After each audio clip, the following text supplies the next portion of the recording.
So hey guys, news girl here. आज हम बात करने वाले हैं सुशांत सिंह राजपूत के बारे में।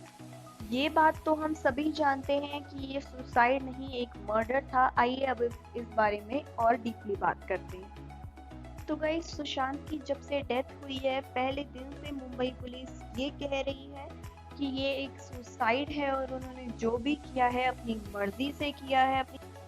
लेकिन सुशांत के फैंस ये मानने को तैयार ही नहीं है कि उन्होंने सुसाइड किया है, क्योंकि हर रोज हमारे सामने कुछ ना कुछ ऐसी बातें आ रही हैं। इसीलिए मैंने सोचा कि क्यों ना इसी टॉपिक पर ही वीडियो लाई जाए और आप लोगों को सच्चाई बताई जाए।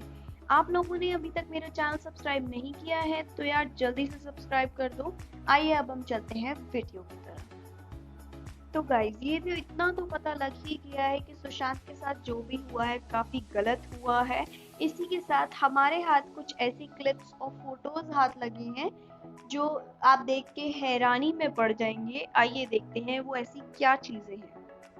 जैसा कि आप सभी लोगों को पता ही होगा कि सुशांत के मामले में उनके फैंस का ये स्ट्रांगली कहना है कि जो उस दिन सुशांत के घर पर पुलिस आई थी वो नकली पुलिस थी। जी हाँ, वो फेक पुलिस थी। उनके फैंस ऐसा दावा कर रहे हैं। साथ ही फैंस का ये भी कहना है कि उस दिन जो सुशांत के घर पर एम्बुलेंस आई थी वो भी नकली थी और उसमें एक नहीं बल्कि 2 स्ट्रेचर्स थे और रास्ते में ही सुशांत को बदल दिया गया था। ऐसा भी दावा किया जा रहा है कि जो एम्बुलेंस उसके घर से गई थी वो हॉस्पिटल पहुंची ही नहीं, मतलब रास्ते में ही गाड़ी तक भी चेंज हो चुकी थी। उनके फैंस साथ ही ये भी कह रहे हैं कि नकली पुलिस आई थी उनके घर पर उस दिन और ऐसे शातिर लोगों द्वारा पुलिस तक को भी खरीद लिया गया था इस पूरी साजिश के लिए। शुरुआत में कोई ये मानने को ही तैयार नहीं था कि ऐसा भी हो सकता है, लेकिन अब धीरे धीरे सोशल मीडिया पर ऐसी कुछ क्लिप्स और वीडियोस वायरल हो रही हैं जिससे आप अंदाज़ा आसानी से लगा सकते हैं कि क्या सच है और क्या झूठ। दरअसल प्रकाश सैनी नाम के एक यूजर ने सोशल मीडिया पर कुछ ऐसी फोटोज पोस्ट करी जिससे उन फोटोज में वही पुलिस वाला नजर आ रहा है जो उस दिन सुशांत सिंह के घर आया था। साथ ही प्रकाश सैनी ने एक ऐसी फोटो पोस्ट भी करी है जिसमें एक वही पुलिस वाले जैसा हूबहू व्यक्ति दिखाई दे रहा है जिसका नाम राम यलगार है। और हम अगर राम यलगार की प्रोफाइल में जाके देखें तो ये तो साफ पता चल रहा है कि वो एक बेरोजगार है और एक पुलिस वाला तो बिल्कुल ही नहीं है, वो पुणे में ही रहता है।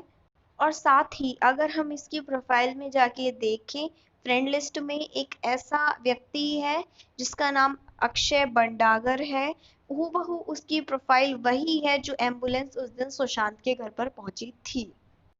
इतना सब तो इत्तेफाक नहीं हो सकता। अगर अब सीधा सीधा कहा जाए इन सब सबूतों के बाद तो ये है कि सुशांत के फैंस ने जो भी इल्जामात लगाए थे वो धीरे धीरे सच होते नजर आ रहे हैं हमें अब। और इन्हीं सब सबूतों ने, फोटोज वीडियोज ने मुंबई पुलिस पर बहुत बड़े सवाल खड़े कर दिए हैं। इसी के साथ सुशांत के फैंस ने एक और आरोप लगाया था। वो ये था कि सुशांत की बॉडी को भी रास्ते में चेंज कर दिया गया था। अब शुरुआत टाइम में तो कोई भी इस बात को मानने को तैयार ही नहीं था, पर जैसा कि मुंबई पुलिस तक के बदलने और खरीदने तक की बात हुई है तो अब सुशांत को बदले जाने की बात पर भी आसानी से भरोसा किया जा सकता है। अब इन्हीं सभी सबूतों को मद्देनजर रखते हुए हम ये समझ सकते हैं कि सुशांत के खिलाफ एक बहुत बड़ी साजिश रची गई थी जिसका आप और हम मिलके अंदाजा भी नहीं कर सकते हैं। अब आप लोगों को इस बारे में क्या लगता है, अपनी राय कमेंट में जरूर दें। साथ ही सुशांत की इस लड़ाई में जुड़े रहने के लिए चैनल को कीजिए subscribe. Thank you for watching this video.